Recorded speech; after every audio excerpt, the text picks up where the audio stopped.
There's a lot of pressure on contemporary relationships for the person that you're with to be your everything. You want them to be the perfect lover, a good co-parent, a business partner who maybe owns a house with you, and your best friend. And the problem with this is it puts so much pressure on your relationship, and it can seem like devastating if one of those pieces isn't quite right or takes some work. But this is totally normal or natural for one of these things to not be quite aligned. There used to be a lot less pressure on the person that we were married to be our everything. Marriages used to be more of a business transaction where two families would come together for the sake of sharing land or sharing their cows or something like that. But now we expect our partner to be all these different things for us.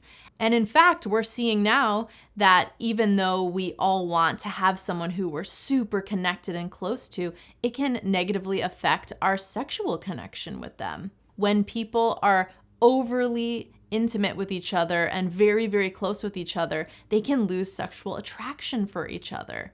So you can start to feel like your partner is your parent or your family member because you see them all the time, you do everything together. When you cultivate hobbies or activity that don't involve your partner, you are cultivating the mystery that is necessary to maintain desire. In fact, it can help you feel more sexually attracted to each other when you have a little bit of psychological distance or space.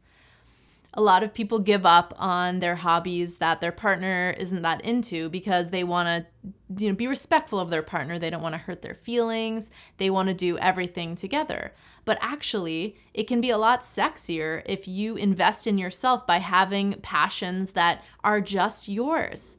And it can be really sexy for your partner to see you thriving in something that they're not quite a part of because it involves some mystery to say, wow, look at that. My partner's really good at this thing and they're a separate person from me. Like, wow, that's really hot.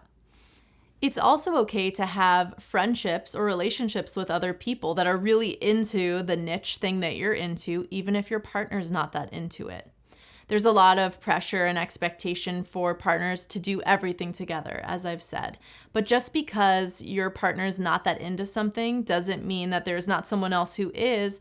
And it's totally okay to have relationships with people who are really excited about the thing that you're into. It doesn't have to mean that it's a threat to your relationship.